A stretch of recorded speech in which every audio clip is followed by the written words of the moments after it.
ততদিন পর্যন্ত তুমি দুনিয়ায় বেঁচে থাকবা, তোমার আর কোনো দোয়া কবুল করা হবে না। আল্লাহ বলতেছেন ওই লোকটা আল্লাহর আয়াত চিনতো, আল্লাহর আয়াত জানতো, আল্লাহর নিদর্শন তার কাছে ক্লিয়ার ছিল, জেনে বুঝে জানার পরেও সে আল্লাহর আয়াত থেকে মুখ ফিরাই নিল। ফানসালাকা মিনহা।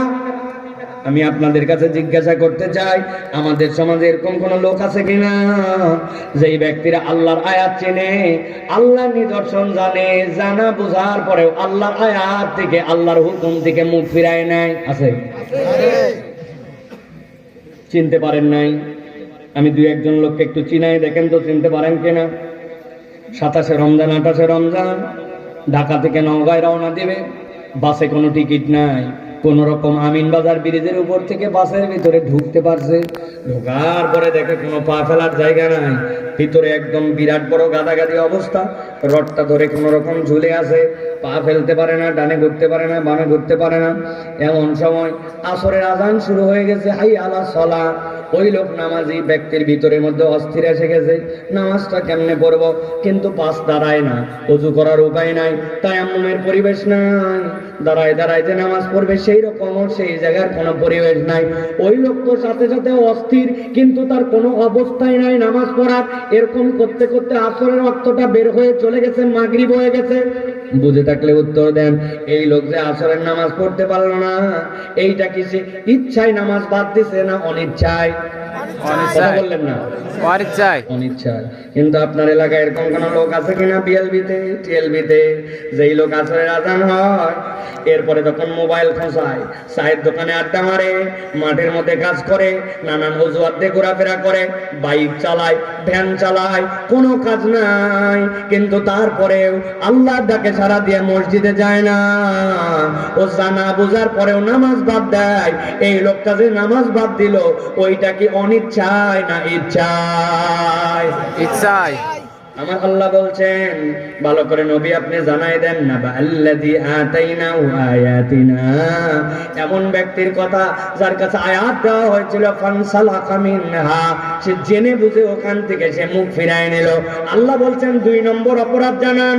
আল্লাহ নবীকে বলছেন ফাআতবাহু শাইতানু ফাকানা মিনাল গাওয়িন, একবার যে জেনে বুঝে আল্লাহর আয়াত থেকে মুখ ফিরায় নেবে, আল্লাহ বলছেন সে দ্বিতীয় একটা অপরাধের মধ্যে প্রবেশ করবে।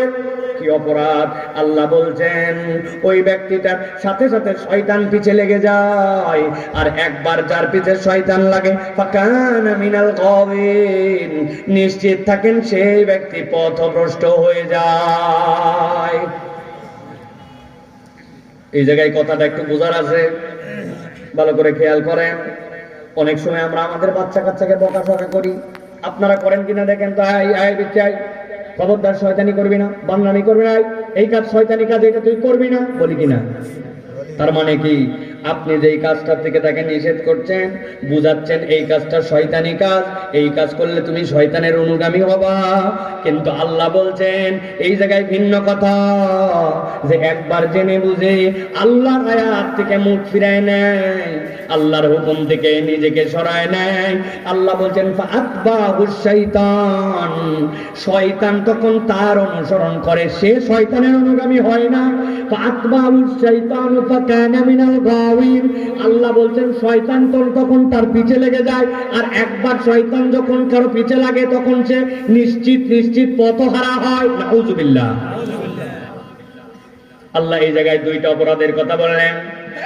আল্লাহ বলছেন নবীজি আপনি সামনে বের হন। নবীজির কাছে আয়াত আসলো, ওয়ালা উশিনা লারাফানাহু বিহা, হে নবী আপনি বলেন ওই মানুষগুলা যদি মেনে নিত, আল্লাহর আয়াত যদি নিজের জীবনে জেনে বোঝার পরে অস্বীকার না করে নিজের জীবনে অনুসরণে লেগে যেত, আল্লাহ বলছেন ওয়ালা উশিনা, যদি আমি চাইতাম, লারাফানাহু বিহা, এইটার দ্বারা তার মর্যাদা আমি আসমানে উঠাই দিতে পারতাম। কিন্তু এই ব্যক্তি আল্লাহর আয়াত জেনে বুঝে কেবল অস্বীকার করে, শয়তানের অনুগামী হয় নাই, সে আরো 2টা অপরাধে নিযুক্ত হলো, সে আরো 2টা অপরাধ নিজের জীবনে নিয়ে ফেললো। তাহলে জেনে বুঝে বলেন, আগে ছিল অপরাধ 2টা, পরে হলো 2টা, টোটাল অপরাধ কয়টা? হয় নাই, কয়টা? হাতগুলা নিচে নামান, এরকম করে হাতে তারবার করেন, এরকম করে আমি জিজ্ঞাসা করবো টোটাল অপরাধ কয়টা, হাত তুলে দেখাতে হবে 4টা। তাহলে টোটাল অপরাধ কয়টা? সব হাত ওঠে নাই, হাত নামান, একসাথে তুলতে হবে। টোটাল অপরাধ কয়টা? 4টা। শেষ সুযোগ দিলাম, হাত নামান। ওই যে মুরব্বী হেলান দিয়ে আছেন আপনি খুঁটির গোড়ায়, হ্যাঁ বহুত আরামে বসছেন কিন্তু চাচা, হাত নামান, রেডি করেন সবগুলা। টোটাল অপরাধ কয়টা? আলহামদুলিল্লাহ। আপনারা চিন্তা করতেছে কি এক বুঝি নিয়ে আইছে, হাত তোলো না বুঝি কিচ্ছু করে ফেলো, তাই না? এগুলো কারণ আছে ভাই। অধিকাংশ ওয়াজ আমাদের বাড়িতে যায় না, ঠিক কিনা? কালকে যায় গল্প দিবে, একটা বক্তা ছিল ফাটাফাটি, জিজ্ঞাসা করছে কি ফাটালো, বলে তা বলতে পারবো না, কিন্তু ওয়াজ ফাটাফাটি হয়েছে। এই ফাটাফাটির কাম নাই, এই ওয়াজ বাড়িতে নিয়ে যেতে হবে। রাজি আছে ইনশাআল্লাহ? ইনশাআল্লাহ। তাহলে টোটাল অপরাধ কয়টা? 4টা। 4টা। আগে বলছি 2টা, ভালো করে খেয়াল করেন। আল্লাহ বলছেন ওয়ালাউ শি'না লারাফা'নাহু বিহা, যদি আমি আল্লাহ চাইতাম তাদের মর্যাদা আসমানে উঠাইতে পারতাম।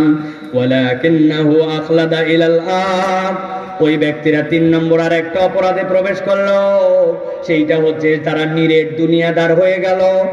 আখলাদা আরবিতে খুলদুন শব্দের অর্থ এমন চতুষ্পদ জন্তু, 4টা পা যাদের, মাথা আছে, ঘাস খায়, খড় খায়, পানি খায়, মাঝে মাঝে মাথা উঁচু করে, কিন্তু তার ন্যাচারাল দিকটাই হচ্ছে সব সময় মাথা নিচু করে রাখা। একটা প্রাণীর নাম এরকম বলেন দেখি, আরেকটা প্রাণীর নাম বলেন, আরেকটার নাম বলেন। তা আমাদের এই যে গরু, ছাগল, মহিষ, অনেক সময় ছাগল অবশ্য দেখা যায় 2 পা একটু মাঝে মাঝে উঁচু করে, ঠিক কিনা? কিন্তু এটা তার নেচার নয়, আবার নামায় ফেলে। আল্লাহ বলতেছেন ওয়ালাকিন্নাহু আখলাদা ইলাল আরদ, আমি মানুষকে মাথা উঁচুকারী সৃষ্টি হিসাবে করেছিলাম। একমাত্র মানুষই সেই প্রাণী যেই প্রাণী মাথা উঁচু করতে পারে। আল্লাহ 3 ধরনের প্রাণী সৃষ্টি করেছেন, মুকিব্বান আলা ওয়াজহি, একদল সরীসৃপ সব সময় সিজদায়, আরেক দল রুকুতে, আর মানুষ কেবল মাথা উঁচু করতে পারে। কিন্তু এই মানুষ মাথা উঁচু করলেও পৃথিবীতে সকল প্রাণীকে সে একমাত্র ধারণ করতে পারে। আল্লাহকে প্রকৃতার্থের সব হালতে আল্লাহ রাব্বুল আমিনের বরত্বের ঘোষণা দিতে পারে। আল্লাহু আকবার বলে নামাজে দাঁড়ায়, সানা পড়ে, ফাতিহা পড়ে, এরপরে সূরা পড়ে, এরপরে আল্লাহু আকবার বলে রুকুতে যায়। যখন রুকুতে যায় দুনিয়ার সবগুলা চতুষ্পদ জন্তুর মতো হয়, কিন্তু রুকুতে যে বলে সুবহানা রাব্বিয়াল আযীম, আমি যখন মাথা নিচু করছি আমার রব সবচেয়ে বড়।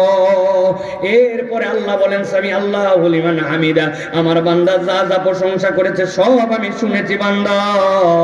রব্বুল আলামিন বলতেছেন, এরপরে বান্দা খুশিতে বলে রব্বানা লাকাল হামদ। ওইটা বলার পরে বান্দা এরপরে সিজদায় চলে যায়, 2টা হাত, কপাল, নাক, 2টা হাঁটু, 2টা পায়ের মাথা দিয়ে যখন সরীসৃপের মতো একদম লেগে যায় মাটির সাথে, তখন বলে সুবহানা রাব্বিয়াল আলা, আমি যখন সবচেয়ে নিচে, আমার রব সবচেয়ে বড়।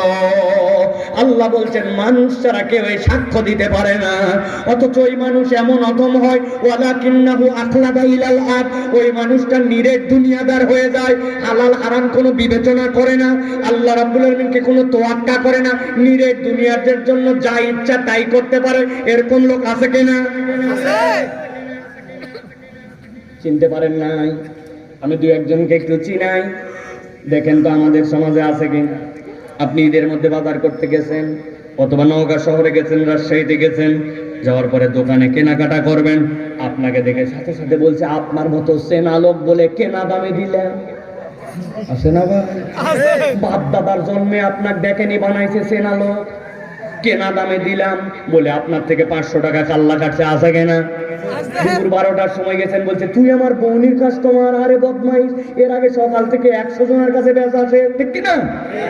মাল হালাল, সব হালাল, দোকান হালাল, কামাই হালাল, কিন্তু নিরেট দুনিয়াদার হয়ে যাওয়ার কারণে, দুনিয়াদার মাথায় ঢোকার কারণে কোনো হালাল হারাম বিবেচনা করে নাই। এরকম ব্যবসায়ী আছে কিনা?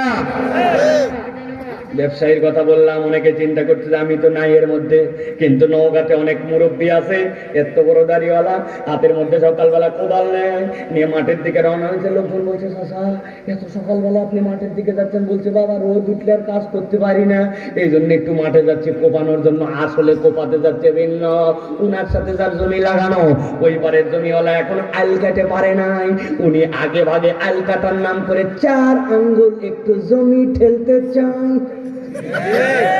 এই এলাকায় এরকম কোন চাচা নাই? আর কথা বলে ও মুরব্বী, আপনার জমির এই 4 আঙ্গুল ঠেলছেন আপনি, আপনার 1 বিঘার খাজনা ঠিক, খারিজ ঠিক, সিয়ার ঠিক, এসার ঠিক, সব ঠিক, এই 4 আঙ্গুল আপনার না। ওইটাতে আপনি হয়তো দেখা যাচ্ছে 5 কেজিও ফসল পান নাই, 100টাও ডোজ লাগান নাই, আপনি এদিকে পাইছেন 1 বিঘায় 20 মণ, আর ওখানে 5 কেজি। এই দুইটা হালাল হারাম মিশায় ফেলছেন, এই লোক সামলাতে পারে না। ওয়ালাকিন্নাহু আখলাদা ইলাল্লাহ, নিরেট দুনিয়াদার হয়ে যাওয়ার কারণে এরকম নামাজি মুসলমান সমাজে আছে কিনা? কেমনে তাইলে হইল? আপনি আপনার জীবনে নিরেট দুনিয়াদার হয়ে গেছেন, আপনার দুনিয়া আপনার স্টাইলে চলে, আপনি এখানে কারো হিসাব করেন না, আছে কিনা? অনেক লোক এরকম খুঁজে পাবেন, দেখবেন কবে আব্বা মরে গেছে, বলছিল বোনের সম্পদটা ফেরত দিয়ে দিস, ঠিকঠাক মতো মুরব্বী মরার বয়স হয়েছে, বলছে ভিটার জমির ভাগ নেওয়া লাগে না, নিলে সংসারে বোন বরকত হয় না। থাবড়ানো দরকার বেটা, তুই বাপের ভিটায় বসে বোনের ভিটার জমি না নেওয়ার নসিহত করিস, আছে কিনা? আছে মানে বহুত খুঁজে পাবেন আপনি। বাপরে, নওগাঁ অঞ্চলে তো এখন হজে যখন যায়, হজে যাওয়ার সময় একটা আগে অনুষ্ঠান করা, এটা এখন একটা ওয়াজিব পর্যায়ের আমল, ঠিক না? বড় গরু আর কয়টা টাকা লাগালে বউকে হজে নিয়ে যাওয়া যাইতো, কি কন? এইরকম খাওয়া দাওয়া করাইছে, খাওয়া দাওয়া করে বলছে আর ফিরবো কি ফিরবো না বলতে পারি না বাবা, কতদিন বাসি না বাসি ঠিক না, বলে টলে মেয়েদেরকে নিয়ে আসছে বাড়িতে, নিয়ে বলছে মা তোদের বিয়ের জন্য অনেক খরচপাতি গেছে, অনেক কিছু গেছে, আসার সময় তোর জন্য সোনা নিয়ে আসবো, নাতির জন্য আংটি নিয়ে আসবো, মালা নিয়ে আসবো, এই নিয়ে আসবো। মা শোন, 20 বিঘা জমি, 2 মেয়ে 2 ছেলে, 2 মেয়েকে কৌশলে কৌশলে 1.5 বিঘা 1.5 বিঘা 3 বিঘা দিয়া, মেয়েদেরকে বুঝ দিয়া, বাকি সব ছেলেদেরকে লিখে দিয়া মক্কাতুল মুকাররমায় হাজী সাহেব রওনা হয়ে গেছে। কানাই কাবায় যাওয়ার পরে হাজী সাহেবের পিকআপ দেখে গে হাজির কান্নার ঠেলায় লোকজন বলছে বাপরে বাপ, সব হাজি কান্দে, কিন্তু এই হাজি এত কান্দে আর দোয়ায় শরীক হয়। দোয়ায় শরীক হয়ে দেখে হাজি বলছে আল্লাহ, আসার আগ দিয়ে একটু ভুল করে ফেলছি, একটু ভুল, আল্লাহ ছেলে আর মেয়ের মধ্যে আল্লাহ সম্পদ যেটা দেওয়ার কথা ছিল একটু এলোমেলো হয়ে গেছে, খানায় কাবা দেখলে আল্লাহ সব গুনাহ মাফ হয়, মেহেরবানি করে তুমি আমার গুনাহ মাফ করে দিন।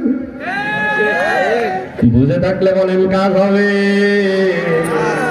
ওই হাজী সাহেব কান্দে কান্দে যদি খানায় কাবার চত্বরে বন্যা এনে ফেলে, কিন্তু বান্দার হক নষ্ট করলে রব্বুল আলামিন ওই বান্দাকে মাফ করবে না, ঠিক না? রাস্তার খোয়া খেয়ে ফেললেন, রাস্তার পিচ খেয়ে ফেললেন, এলাকার রড খেয়ে ফেললেন, ব্রিজ খেয়ে ফেললেন, দেশ খেয়ে ফেললেন, আর ফুস করে দেশ থেকে বাইরে হয়ে চলে গেলেন, মনে করলাম বেঁচে গেলাম। বাঁচা এত সোজা না, কেবল ধরা শুরু। আপনি এত সোজাই মনে করলেন বাঁচা? বহুত খেলা আছে। আপনাদের এলাকায় ফুটবল খেলা হয়, কথা বলেন? ফুটবল খেলার মাঠ এই যে মধ্যে মাঠ, এইখানে গোল, এইখান থেকে খেলা শুরু হয়, বার থাকে এই জায়গায়, বলদ প্লেয়ার না হলে ডাইরেক্ট কেউ মারে না, এখান থেকে টোকাতে টোকাতে টোকাতে ডিয়ের মধ্যে আনে, তার মধ্যে শুট করে টার্গেট করে গোল দেওয়া লাগে। কেবল তো তুমি বাড়াইছো দেশ থেকে, এখনো তো শট আসলটা হয় নাই, ডাইরেক্ট শট হবে জাহান্নাম যদি তওবা না করো, ঠিক কি না? মায়ের দেখছো কি? এরা ভালো করে বোঝেন তাহলে। ওয়ালাকিন্নাহু আখলাদা ইলাল্লাহ, অনেকের কলিজার ভিতর কিন্তু জ্বলতেছে, আছে না? আমরা চিনি, আমরা মলম এখন পর্যন্ত জায়গা মতো দিচ্ছি না, জায়গা মতো মলম দেওয়া হবে ইনশাল্লাহ। বলেন মলম দেওয়া বোঝেন নাই না? এক লোক হঠাৎ করে অ্যাক্সিডেন্ট করে ডাক্তারের কাছে গেছে, যায় বলছে দেখেন ডাক্তার আমার পা ফুলে বোম হয়ে গেছে। বলতেছে ওষুধ তো খাবেন আর যেখানে ব্যথা পাইছেন এই মলম লাগানো। ওই লোক মলম নিয়ে এসে 3 দিন লাগায় ডাক্তারের কাছে গেছে, ডাক্তারের কাছে যায় দেখে পা একটুখানি ফুলে উঠছে। বলছে মলম লাগান নাই? লাগাইনি মানে? হাইরে কষ্ট করে লাগাইছি, প্রতিদিন সকালবেলা ভ্যান ভাড়া করে যাই মলম লাগাই আসছি। বলছে তার মানে? বলতেছে আমি তো আম গাছের থেকে পড়ে গেছিলাম, পরে শিকড়ে লাগছিল, আপনি বলছিলেন যে যে জায়গায় লাগছে ওই জায়গায় মলম লাগাতে, তো আমি এক এক দিন এক এক ফাইল মলম আমের শিকড়ে লাগাইছি। আমের শিকড়ে মলম লাগালে কি কাজ হবে ভাই? মলম এখনো আমরা লাগাইনি, এখনো শিকড় পর্যন্ত দেওয়া হচ্ছে। দিন আসলে টের পাবে। মিথ্যা মামলায় যত আলেমকে ফাঁসানো হয়েছে, ফাঁসি দেওয়া হয়েছে, অত্যাচার করা হয়েছে, নিপীড়ন করা হয়েছে, প্রত্যেকটার হিসাব বরাবর করা হবে। সহজ না?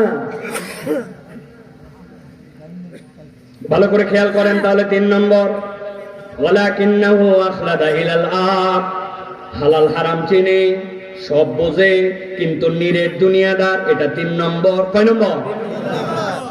4 নম্বর আল্লাহ বলছেন নবী আপনি বলেন তাদের 4 নম্বর অপরাধ কি ছিল? 4 নম্বর অপরাধ ওয়াত্তাবাহা, ওই মানুষগুলা তাদের জীবনটা মন পছন্দ জিন্দেগি, আল্লাহকেও মানে, ইসলামও মানে, আবার যেখানে তার লাগে না সেই জায়গাতে আবার নিজের অন্তর ও তার ইলাহ। এরকম মুসলমান নিয়ামতপুরে নাই? বুঝে বলেন? মানে মন পছন্দ জিন্দেগি, আল্লাহ রাব্বুল আলামিনও লাগে, ইসলামও লাগে, আবার যে পর্যন্ত তার মনে চায় না ওই পর্যন্ত আবার ইসলামকে বাদও দেওয়া লাগে। এরকম মুসলমান আছে কিনা ভাই? আল্লাহর ওয়াস্তে আছে বলাটা বাদ দেন, বলেন আমরা আছে। আবার কি আছে বললে তো মজা লাগে শুনতে। আছে কারা? আমরা। চলেন একটু চিনি, দেখি 2-1 আসা। কি ব্যাপার এখনো দাঁড়িয়ে রাখেননি কেন মুখে? তোমার চাচি আম্মা পছন্দ করে না, চাচি আম্মা লাইক করে না, ওই জন্য উনার বয়স হয়ে গেছে 60 বছর, এখনো মুখে দাঁড়িয়ে রাখতে পারে না। আছে কিনা? আপনার চাচি পছন্দ করেন, আপনি কি বুঝাইছেন এর দ্বারা? বুঝছেন? আল্লাহ বলছেন আমার নবীর একটা সার্টিফিকেট জেনে রাখো, ওয়া ইন্নাকা লাআলা খুলুকিন আযীম, আমার নবীকে আমি সমুন্নত চরিত্রের পৃথিবীর সবচেয়ে স্মার্ট মানুষ হিসেবে প্রেরণ করেছি।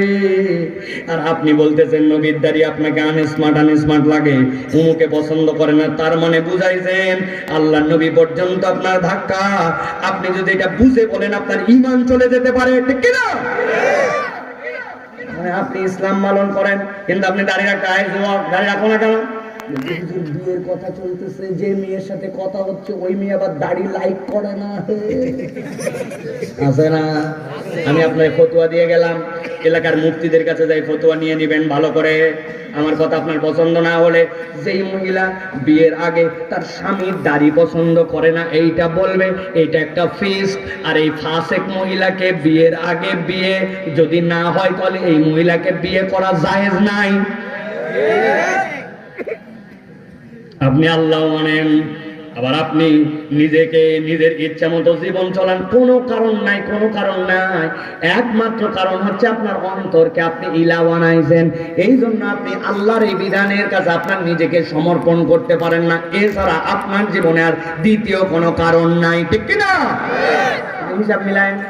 ওই যে ঢাকায় নাকি একটা ঘটনা, এক স্যার বলছিল এক ছেলেকে, তোকে দেখতে তো ছাগল লাগে, মানে ফুকু দাড়ি, বুঝছেন না? ছাগলের মতো দাড়ি, এজন্য বলছে ছাগল লাগে। ওই ছেলে বলছে you are absolutely right sir. আমি ওরে টিটকারি করলাম, আর উল্টা বলতেছে আপনি যা বলছেন তা ঠিক স্যার, আদব ব্যবহার কর। সাথে সাথে বলছে কিরে, আমি বললাম কি আর তুই বুঝলি কি? বলছে যা বলছেন তাই তো বুঝছি, আমি যেরকম দেখতে সেরকমই তো বলছেন, এই জন্যই তো বলছি you are absolutely right sir. বলছে হেভি স্মার্ট ছেলে তো। আমি তার ছাগলদারি দেখে ছাগল বললাম, আর এই বেটা এটা মানে নিল। বলে স্যার তবে আপনি যদি আমাকে একটু সাহস দেন তাহলে আমি একটু কথা বলতে চাই। বলে কি কথা বলো?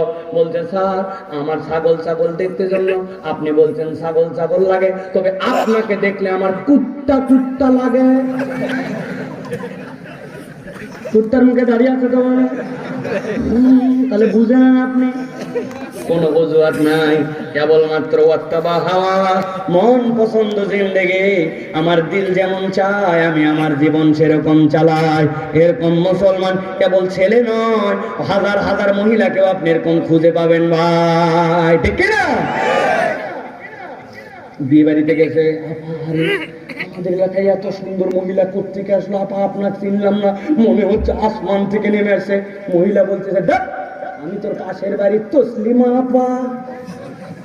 বলতেছে আপনার কিভাবে চিনবো, এইরকম তো আপনার কোনোদিন দেখিনি। বলছে বিয়ের অনুষ্ঠান 2000 টাকা দিয়ে মেকআপ করে আসছি আমি, বিয়ের একটা দিনেও যদি বোরকা পরে আসি তাহলে আবার কোন দিন আনন্দ ফুর্তি করবে। মানুষের জীবনেতে একদিনই, ঈদের দিন মহিলা বোরকা পরে না, বিয়েতে বোরকা পরে না, মরা বাড়িতে গেলে পরে, বাজারে গেলে করে, বাহিরে গেলে পরে, কিন্তু আবার মাঝে মাঝে সারে। এরকম মহিলা আছে কিনা ভাই? ভালো করে বুঝেন, ওয়াত্তাবা হাওয়া বোন, এই পর্দা আপনার ইচ্ছাই হচ্ছে, আল্লাহর ইচ্ছাই হচ্ছে না। আপনি আল্লাহ রাব্বুল আলামিনের নিয়ম কানুন না মেনে আপনি আপনার মতো করে চলেন। আল্লাহ বলছেন ওয়াত্তাবা হাওয়া, তুমি তোমার মন পছন্দ জিন্দেগি চালাও, এটা আল্লাহ পছন্দ জিন্দেগি হয় না, ঠিক কি না? নিয়ামতপুর অঞ্চলে বিয়ে শাদী হয়, কথা বললেন না? পিছনে যারা আছে হয় ভাই হয়, এদিকে তো দেখতেই পাই না, অন্ধকার এই কোনায়। আসেন আপনারা ভাই, আসেন, বিয়ে শাদী হয়। দেখেন তো ইসলামের বিয়ে কেমন, আপনাদের এলাকার সাথে মিল আছে কিনা? আল্লাহ বলতেছেন বিয়ের মধ্যে 3টা বিধান। 1 নম্বর হচ্ছে ইজাবার কবুল, এইটা হচ্ছে ফরজ। 2 নম্বর ওয়াতুন নিসা সাদুকাতিহিন্না নিহলা, আপনার জন্য মেয়েদেরকে দেনমোহর দিয়ে দিতে হবে। 3 নম্বর আপনার বিধান হচ্ছে আউলিম ওয়ালাউ বিশাতিন, ছেলের বাড়িতে নিয়ে আসার পরে একটা ছাগলের বাচ্চা দিয়ে হলে অলিমার অনুষ্ঠান করা লাগবে। যত আনন্দ, যত বিনোদন, যত ফুর্তি, যত আয়োজন ইসলামের এই 3টার মধ্যেই শেষ। কিন্তু আমি আপনাদের কাছে জিজ্ঞাসা করে, আমাদের এলাকায় বিয়ে শাদী কি এই 3টার মধ্যেই শেষ না আরো কিছু আছে? কি আছে? 3 দিন আগে হলুদ সন্ধ্যা, 2 দিন আগে মেহেদি সন্ধ্যা, 1 দিন আগের থেকে ড্যান্স সন্ধ্যা, 10 দিন আগের থেকে এলাকার সবচেয়ে ভালো ভালো ডেক বক্স নিয়ে যায় বাড়ির ছাদের মধ্যে লাগাইয়া দিয়া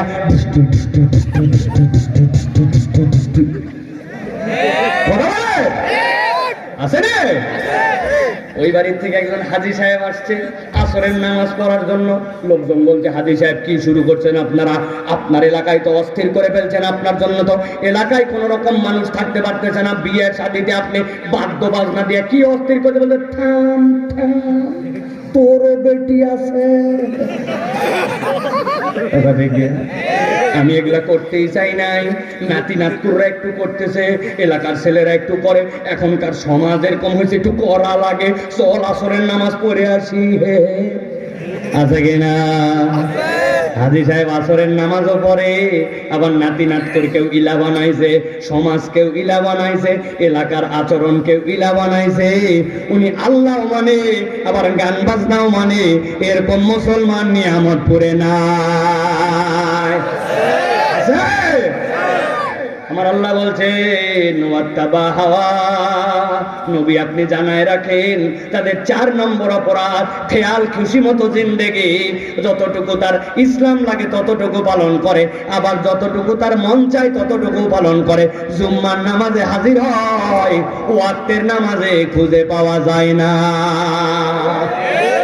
এরকম মুসল্লি আছে ভাই? আমাদের ঢাকাতে তো ফেরেশতাদেরকে বিশাল আরাম দিছে যুবকেরা। দানের ফেরেশতা 7 দিন কোনো কাজ নাই, শুক্রবার দিন 1:15 সময় একটু আড়মোড়াতে ওঠে, কোনো কাজ নাই 7 দিন। উনি শুয়ে গেছে ডানের ফেরেশতা, বামের ফেরেশতা লেখতে লেখতে হয়রান। এলাকাতেও আছে ভাই? খালি শুক্রবারে ফেরেশতা জাগায় আছে? আছে? হ্যাঁ, পিছনে একবার পেছনে, একবার পেছনে। হ্যাঁ, কোন দিকে মোবাইল চাপতেছো কেন? কথা বলতেছি, ভালো করে খেয়াল করেন। আবার আলোচনা গুছায় আনি।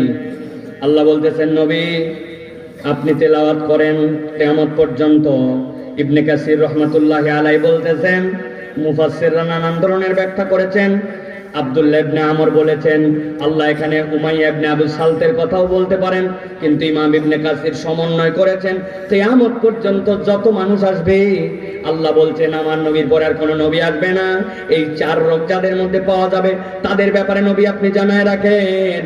1 নম্বর জেনে বুঝে আল্লাহর আয়াত অস্বীকার করা, 2 নম্বর শয়তানের অনুগামী হয়ে যাওয়া, 3 নম্বর নিরেট দুনিয়াদার হয়ে যাওয়া, 4 নম্বরে মন পছন্দ জিন্দেগি গঠন করা, আল্লাহ মানে নিজের দিল মানে খেয়াল খুশির জিন্দেগি চালায়।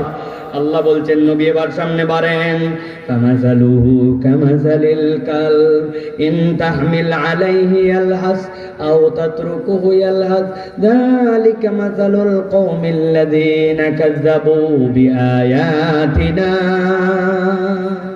আল্লাহ বলছেন নবী বলে দেন, যাদের জীবনে এই 4টা রোগ পাওয়া যাবে আমি আল্লাহর কাছে তাদের একটা উদাহরণ আছে। ফামাতালুহু কামাসালিল কালব, আল্লাহ বলছেন এই মানুষগুলো আল্লাহর কাছে কুত্তার মতো। কার মতো? সবাইকে উচ্চারণ করে বলতে হবে ফামাসালুহু কামাসালিল কালব। আল্লাহ বলছেন এই মানুষগুলোর উদাহরণ আল্লাহর কাছে কুকুরের মতো। জোরে কর বলেন, কার মতো? হয় না, একসাথে বলতে হবে কুত্তার মতো। হয় নাই, আরেকবার বলেন কুত্তার মতো। একটা মুখ বন্ধ থাকবে না, বলেন কুকুরের মতো। কালকে বলবে কোন হুজুর আইছিল 4 বার কুত্তা বলাইছে মাঠে। বিনা কারণে বলাই নাই, বিনা কারণে এত জোরে বলাই নাই। আমি পড়ালেখা করে আপনাদের কাছে এই কথা বলতেছি, এমনি এমনি বলতেছি না আপনাদের কাছে। আন্দা গন্দা আমার অত এলেম নাই, আমি জেনে বুঝে কি বলবো এটা প্ল্যান করে আসছি আপনাদের কাছে। আমি এমনি এমনি কুকুর এত জোরে বলাই নাই। আপনারা ভাবতেছেন নিশ্চয় এই 7টা অপরাধ যাদের মধ্যে তারা কুকুরের মতো, তার মানে কুকুর খুব নিকৃষ্ট প্রাণী, কুকুর খুব খারাপ প্রাণী, আল্লাহ রাব্বুল আলামিন ইতর সৃষ্টি, খুবই বাজে সৃষ্টি। এই জন্য বোধহয় আল্লাহ বলছেন না না না, আমি আমার ক্ষুদ্র সেন্সে বলি অনেক সময় দুনিয়াতে অনেক কুকুর আছে যেগুলা মানুষের থেকে বেশি কৃতজ্ঞ, মানুষের থেকে বেশি বিশ্বস্ত। ঠিক কিনা? আপনি ঠিক বলছেন আন্দাজে, আর আমার কাছে প্রমাণ আছে। আমি একদিন বিকালবেলা বাসার থেকে নিচে নেমে চা খেতে বসছি। চা খাওয়ার সময় আমার একটা বদ অভ্যাস আছে, চায়ের মধ্যে কিছু চুবায় খাওয়া লাগে। আপনারা খান ভাই? বিস্কুট টিস্কুট চুবান আপনারা? আর কারা কারা চুবায় খান একটু দেখান না ভাই? ও মাশাআল্লাহ, সবাই খায়। উপর দিকে তাকাইছে, তাকায় দেখি কি বিস্কুট, তাকায় দেখি একটা এনার্জি। 5 টাকা দাম, কয় পিস থাকে? 4 পিস। আন্দাজি বলেন না, 3 পিস। কমায় দিছে ভিতরের মাল। এত বড় বড় এক একটা করে চিপসের প্যাকেট, খালি ঝনঝন করে, ভিতরে কিচ্ছু নাই। ঠিক কিনা? ভিতরের মাল কমায় দিছে, দাম একই আছে। বিস্কুট 3 পিস, বিস্কুট একটা নামাইছে, নামাইয়া চায়ের মধ্যে চুবায়া, যেই না চুবাইছে হঠাৎ করে কোত্থেকে একটা লোক উদয় হয়েছে, আইসা আমার সামনে, আরে সাইফুল্লাহ ভাই, আপনি এই এলাকায় থাকেন, 5 বছর আপনার ওয়াজ শুনি ভাই রে ভাই, আপনার দেখেই দেখেন আমার গায়ের পশম দাঁড়ায় গেছে। আমি বললাম ভাই এত কথা বললেন এখনো তো সালাম দেন নাই। বলছে ও ভুলে গেছি, আসসালামু আলাইকুম। সালাম দিয়েছে, যেটা বললাম ঠিক আছে ভাই, মহব্বত করেন জন্য এরকম হচ্ছে, বসেন একসাথে অন্তত চা খান। অনেক আপন মানুষ, ভালোবাসার মানুষ দেখা হলে এরকম হয়, হয় কিনা ভাই? ওই লোককে চা খেতে বসাইছি, বসাই এই যে ওই লোক আমার সালাম কালাম এক্সাইটিং মুড এইগুলা করছে 10 সেকেন্ড।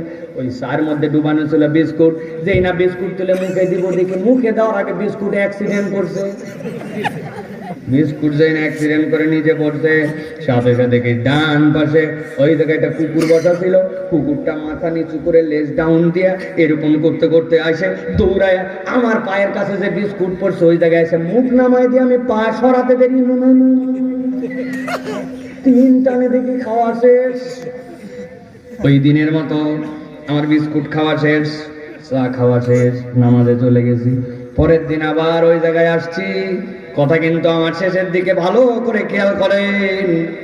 পরের দিন এসে বসছি, বসার পরে যেই না আমি ওই জায়গায় চায়ের অর্ডার দিয়েছি, সাথে সাথে দেখি কোত্থেকে একটা কুকুর আসছে, মাথা নিচু করে, সাথে সাথে লেজ ডাউন দিয়ে এরকম এরকম করে আসতেছে। আমি বললাম, আই কুত্তা সরান, কুত্তা সরান।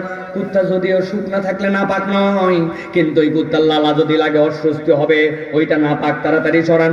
ওই দোকানদার বলতে, হুজুর এই কুকুর আপনাকে ডিস্টার্ব করার জন্য আসে নাই, গতকালকে আপনি ওরে যে বিস্কুট খাওয়াইছিলেন, তাকায় দেখেন লেজ নামায় দিয়া মাথা নিচু করে আপনাকে কৃতজ্ঞতা জানানোর জন্য আসছে। আমি নিয়ামতপুরের মুসলমানের কাছে প্রাণবন্ত ভাবে জানতে চাই, যেই লোক যেই বিস্কুট খেয়ে আমার কাছে কৃতজ্ঞতা জানাতে আসছে কুকুর, বলেন তো ওই কুকুরকে গতকালকে কি আমি বিস্কুট খাওয়াইছিলাম নাকি বিস্কুট পড়ে গেছিল? কথা বলেন, বিস্কুট খাওয়াইছিলাম না অ্যাক্সিডেন্ট করছিল? ওই বিস্কুট খেয়ে পরের দিন আমাকে কুকুর কৃতজ্ঞতা জানাতে আসছে। কিন্তু আপনি এরকম লোক অনেক খুঁজে পাবেন, তার বিপদে আগায় গেছেন, টাকা হাওলাত দিয়েছেন, তাকে সামর্থ্য অনুযায়ী ঠেলে আগায় দিয়েছেন, তার কল্যাণে আপনি পিছে পিছে গেছেন। এখন আপনার একটু বিপদ, আপনার সাহায্য দরকার, টাকাটা ব্যাক পাওয়া দরকার, তার একটু উপকার দরকার। এখন ওই লোক আপনাকে আর চেনে না, উল্টা সুযোগ পাইলে আপনাকে বাঁশ দিতেও ছাড়বে না। আছে কি না? আল্লাহ কেন বললেন? এই চার অপরাধ যার মধ্যে আছে, ওই লোকটা কুকুরের মতো। আল্লাহ বলছেন, নবী জানাই দেন, ফামাসালু কামাসালিল কালব ইন তাহমিল আলাইহি আলহাস আও তাতরুকুহু আলহাস যালিকা মাসালুল কওমিল্লাযিনা কাযযাবু বিআয়াতিনা। আল্লাহ বলছেন কুকুরের একটা নেচার বলে দেন। কুকুরের নেচার হচ্ছে, কুকুরকে কেউ বোঝা চাপায় দেয় না, কিন্তু যদি বোঝা চাপায় দেন তাও সে হাঁপাবে, যদি বোঝা না চাপান তাও হাঁপাবে। আরবিতে লাহাসুন শব্দের অর্থ পিপাসার্থ অবস্থায় জিহ্বা বের করে দেওয়া। ওইটা কুকুর শীতেও বের করে, গরমেও বের করে, পিপাসা কঠিন লাগলেও বের করে, হালকা লাগলেও বের করে। আল্লাহ বোঝাতে চান, তুমি যদি আল্লাহর আয়াত জেনে বুঝে অস্বীকার করো, মুখ ফিরায় নাও, শয়তানের অনুগামী হও, নিরেট দুনিয়াদার হও, মন পছন্দ জিন্দেগি চালাও, আমি আল্লাহ বললাম দুনিয়া আখেরাতটা তোমার কুত্তার মতো অস্থির আর কুত্তার মতো লোভাতুর হবে। তুমি দুনিয়া আখেরাতে কখনো প্রকৃত শান্তি খুঁজে পাবে না। ঠিক তো বললাম? এবার নিজেদের জীবন মিলাই, আপনি আমি সহ হিসাব মিলায় দেখেন তো আমাদের জীবনগুলো আগের মতো স্থির আছে ভাই? চাই চাই চাই আরো চাই। এক লোক দেশে 57,000 কোটি টাকা খাইয়ে ফেললো। ওই টাকা লাগে একটা মানুষের বাঁচতে, অথচ মানুষের চাওয়ার কোনো শেষ নাই। ও যুবক, ও মুরব্বী, ও তরুণ, ভাবতেছি দুনিয়ার জীবন না এরকম করে পার হয়েই গেল, হয় অস্থিরতা, হয় মানুষের। কিন্তু আল্লাহ তো কেবল দুনিয়ার জীবনের কথা বলেন না। আল্লাহ তো সৃষ্টিকে 3 ভাগে ভাগ করছেন, একটা ক্ষণস্থায়ী, একটা দীর্ঘস্থায়ী, একটা চিরস্থায়ী। গাছপাতা, তরুলতা, গরু ছাগল আপনার সামনে হয় আবার মরে যায়, এটা ক্ষণস্থায়ী। ওই আসমান, ওই সূর্য আপনার সামনে আল্লাহ রাব্বুল আলামিনের পক্ষ থেকে দীর্ঘস্থায়ী সৃষ্টি আছে তো আছে, কিন্তু শেষ হবে। আর একটা সৃষ্টি চিরস্থায়ী, ওই রূহ, যে রূহ আল্লাহর নির্দেশে আসছে, শরীরের সাথে লাগছে, আবার আলাদা হবে, আবার কবরে যাবে, হাসরে উঠবে, হয় জান্নাত না হয় জাহান্নাম। এই রূহের তো আপনার যে সম্পর্ক, এইটা কখনো শেষ হবে না। তাহলে দুনিয়ার জীবনে মনে করলাম কোন রকম পার পাইলাম, কিন্তু কবর, হাসর, মিজানে যদি কুকুরের জীবন হয়, আপনার আমার বাঁচার কোনো উপায় থাকবে ভাই? আল্লাহ বলতেছেন, নবী শেষ করেন, আমিও শেষ করতেছি, খেয়াল করেন আল্লাহ কি বলে শেষ করেন। ফাকসুসিল কসাস লাআল্লাহুম ইয়াতাফাক্কারুন। আল্লাহ 1 বছর দিয়ে নবীকে আমর করলেন ফাকসুস, কিন্তু আল্লাহ বহু বচনে বলেন কসাস। হে নবী, আপনি এটা জানায় দিয়ে রাখেন আপনার উম্মতকে, লাআল্লাহুম ইয়াতাফাক্কারুন, আশা করা যায় তারা চিন্তা ভাবনা করবে। তাহলে আজকে সিদ্ধান্ত নিতে হবে 2টা। আমরা কি কুকুরের জীবন চাই না মানুষের? আল্লাহকে দেখান, কিসের জীবন চাই? মানুষের জীবন। আল্লাহ বলছেন, যদি মানুষের জীবন চাও তাহলে চিন্তা ভাবনা করার জীবন লাগবে। কি করা লাগবে? কি করব? চিন্তা ভাবনা করা জীবন লাগবে। এবার বলেন, চিন্তাশীল মুসলমান কি নামাজ পড়বে না ছাড়বে? মিথ্যা কথা বলবে না বাদ দিবে? বিপদ গিল্লা করবে না ছাড়বে? বাপ মায়ের সাথে বেয়াদবি করবে না সম্মান দিবে? অনেক কথা আছে, কিন্তু মূল কথা হচ্ছে সারা জীবনের জন্য মনে রাখবেন ওই যে 5টা কথা। জাহেলি যুগের কারণ কয়টা মনে আছে তো? নবীজি ভাবতেছিলেন কয় বছর? 15 বছর। আল্লাহ নবীর প্রতি আসলো 5টা আয়াত। আল্লাহ বলতেছেন আয়াত কেবল আসে নাই, আজকে নূর। ওই নূর কিয়ামত পর্যন্ত সমাজ পরিবর্তন করাবে, আর জীবন পরিবর্তন করাবে আপনার চিন্তা। আর এই 4টা রোগ যদি জীবন থেকে দূর করে দেওয়া যায়, আল্লাহর আয়াত চিনছি, মেনে নিলাম, শয়তানের পথ অনুসরণ করব না, নিরেট দুনিয়াদার আমি হতে পারি না। দুনিয়ার জীবন সংক্ষিপ্ত, হালাল হারাম, আল্লাহর হুদুদ, আল্লাহর বিধান, এইগুলোকে তোয়াক্কা না করে আমি কয়দিন আল্লাহর কাছ থেকে বেঁচে থাকবো? আমাকে তো কবরে যেতে হবে। আর 4 নম্বর, আল্লাহ পছন্দ জিন্দেগি লাগবে, আমার পছন্দ জিন্দেগি না। আপনাকে শয়তান উস্কাবে, দাড়ি কাট, মিথ্যা কথা বল, গীবত কর, খারাপ বন্ধুর সাথে ঘুর, টাকুর নিচে কাপড় পর, আরে নামাজ বাদ দিলেই কি আর করলেই কি, মোবাইলে খারাপ দেখ, কিন্তু আপনি বলছেন না, এটা আমার আল্লাহ চাই না, অতএব আমার জীবন এরকম হবে না। এই 4টাকে যদি বেসিক করে চলতে পারি, আর ওই 5টা বিষয়ের জন্য কোরআনকে যদি সামনে রাখতে পারি, এই সমাজ হবে সেই আবার সোনালী সমাজ। ওই সমাজ পরিবর্তন করার এক একটা কারিগর হিসাবে আমরা এক একজন সৈনিক হতে রাজি আছি ইনশাআল্লাহ। ইনশাআল্লাহ আল্লাহ আমাদেরকে কবুল করেন, বলেন আল্লাহুম্মা আমিন। শেষ আয়াত, সাআ মাসালাল কওমুল্লাযীনা কাযযাবু বিআয়াতিনা। আল্লাহ বলেন তাদের কাছে বলে কোনো লাভ নাই যারা আমার আয়াত অস্বীকার করে, ওয়া আনফুসাহুম কানু ইয়াজলিমুন, আর তারা নিজেদের উপর জুলুমকারী। আমরা কি আল্লাহর আয়াত অস্বীকারী? না, আমরা আল্লাহর আয়াতের অনুসরণকারী। সামি'না ওয়া আতা'না, আমরা আল্লাহর কথা শুনবো এবং মানবো। এই ওয়াজের মধ্যে ছেলে নাই, মেয়ে নাই, তরুণ নাই, যুবক নাই, আল্লাহর বিধান সকলের জন্য সমান, ঠিক কি না? অতএব আমার মা বোনদেরকে বলবো, আসেন মা, সুন্দর একটা পরিবার গঠন করেন, যেই পরিবার থেকে আপনার বেহেশতি সওগাত বেরোবে, আপনার আগামীর প্রজন্ম ইসলামের দিকে ধাবিত হবে। আসেন মুরব্বী, আসেন তরুণ, আমরা আগামীর বাংলাদেশকে সুন্দরের দিকে নিয়ে যাই। তার আগে নিজেদের জীবনগুলোকে সুন্দর করার জন্য চেষ্টা করি। আল্লাহ আমাদের সকলকে তৌফিক দান করুক, বলেন আল্লাহুম্মা আমিন। হাদা মা ইনদি ওয়াল ইলমু ইনদাল্লাহ। সুবহানাকাল্লাহুম্মা বিহামদিকা সুবহানাকাল্লাহুম্মা বিহামদিকা আশহাদু আল্লা ইলাহা ইল্লা আনতা আস্তাগফিরুকা ওয়া আতুবু ইলাইক।